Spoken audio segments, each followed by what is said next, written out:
नाज़रीन इकराम, नया इंकलाब news bureau से हमारे इनायत अली बाफरी साहब जो साबिका चेयरमैन थे, साबिका सदर नशीन थे सेगमेंट डिपार्टमेंट के और DRS पार्टी के सीनियर लीडर है और रियासत तेलंगाना की के लिए अलग करने के लिए काफ़ी जद्दोजहद करे और पुराने शहर हैदराबाद के काफ़ी मशहूर और मारूफ शख्सियत है इनायत अली बाफरी साहब।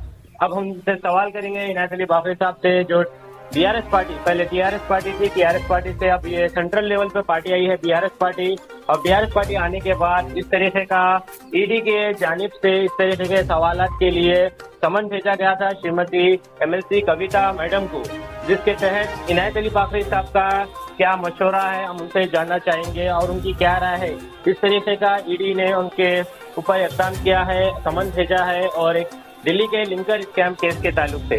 इनायत अली बाफरी साहब, नया इंकलाब न्यूज़ ब्यूरो की जानिब से मैं मोहम्मद हाजी अली आपसे आपका राय और आपका बयान मालूम करना चाहूँगा कि इस ताल्लुक से आप क्या बोलना चाहेंगे।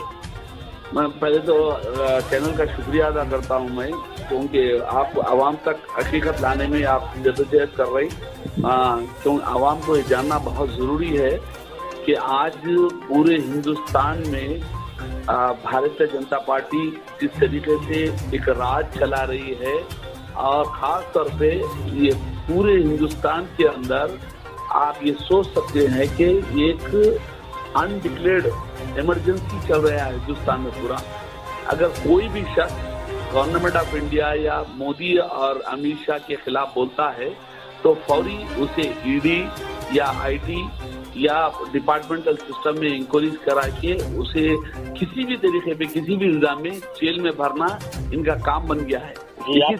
आप सीधा सेंट्रल गवर्नमेंट पे इल्जाम आयद कर रहे हैं, सेंट्रल गवर्नमेंट को जिम्मेदार ठहरा रहे हैं। हाँ, क्योंकि आप बताइए, आप इसी हिंदुस्तान में सारी दुनिया जानती है कि बाहर के मुल्क के रिपोर्टर्स आके ये बता रहे हैं कि अडानी 1-2 करोड़ नहीं, पूरी हिंदुस्तान की जितनी माशियत है उतनी बड़ी माशियत को डुबाने के लिए एक शख्स तैयार है।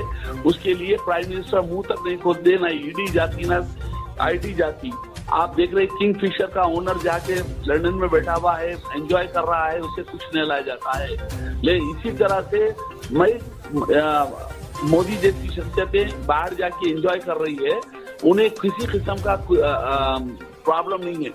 यहाँ छोटे छोटे चीजों को लेकर बहरहाल ये बताया जा रहा है, कोई भी पॉलिटिकल पार्टी दूसरी पॉलिटिकल पार्टी की मदद करने तैयार होती है तो आपको भी, क्योंकि इलेक्शन के एक ऐसी कैंपेनिंग सिस्टम था जिसके अंदर एक दूसरे से जो मुलाकात हो रही थी, खास तौर पे दिल्ली इलेक्शन में BRS जब TRS थी, KCR ने जिस तरह से कविता मैडम ने कैंपेनिंग चलाई आपके लिए जी, वो बीजेपी को बहुत कठिन लगा और उसी का नतीजा। और आज भी जो बीजेपी के सख्त तरीन लाइन में सामने ठहर के जो लड़ने वाले हैं अली जनाब के चंद्रशेखर राव साहब, उन्हें परेशान करने की कोशिश है, मगर ये लोग नहीं जानते अली जनाब के चंद्रशेखर राव साहब जो वजीर आला तेलंगाना रियासत है, वो 1-2 नहीं, उनकी जिंदगी पूरी लड़ने में गुजरी। इनायत अली बाफरी साहब, जराये के मुताबिक ये भी बताया जा रहा है कि एनफोर्समेंट डिपार्टमेंट ने हाल ही में हैदराबाद शहर के एक बिजनेसमैन जिसका नाम बताया जा रहा है कि अरुण रामचंद्र पिल्ले को गिरफ्तार किया था, जिसके तहत उसी दिल्ली लिंकन स्कैम के केस में, अब उसी के स्कैम के केस में ये कविता मैडम का MLC कविता मैडम जो वजीर आला के चंद्रशेखर राव साहब की बेटी है, दफ्तर अजीज है, उनका नाम सामने आया, जिसके तहत 9 मार्च को 2023 के दिन तलब किया था एनफोर्समेंट डिपार्टमेंट में, और आज उन्होंने एनफोर्समेंट डिपार्टमेंट को जा रहे, दफ्तर को जा रहे सवालात का जवाब देने के लिए। तो ये अरुण जो नाम आ रहा है, अरुण पिल्ले, तो इस तरीके का नाम सामने आ रहा है, उसके बाद इनको बुलाया जा रहा है, तो आप इस पे क्या बोलना चाहेंगे बिजनेसमैन के ताल्लुक से? मैं आपके ही चैनल के जरिए आवाम से सवाल करता हूँ, अमित शाह के बेटे बीजेपी रियासत आने से पहले जो कंपनी ऑलरेडी 1 करोड़ लॉस में चलने वाली कंपनी और देखते ही देखते 5 साल में 5000 करोड़ की मालिक बन गई।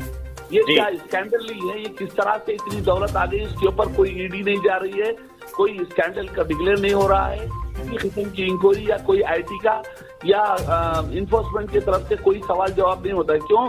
कि वो हिंदुस्तान के होम मिनिस्टर का बेटा है, वो कमाने का हक रखता है। और 100 करोड़ के मामले को लेके ये बताया जा रहा है, जिले के जरिए से बयान दिला दिया गया, सिर्फ एक पॉलिटिकल ये कह सकते हैं कि रिवेंज लेने की कोशिश है।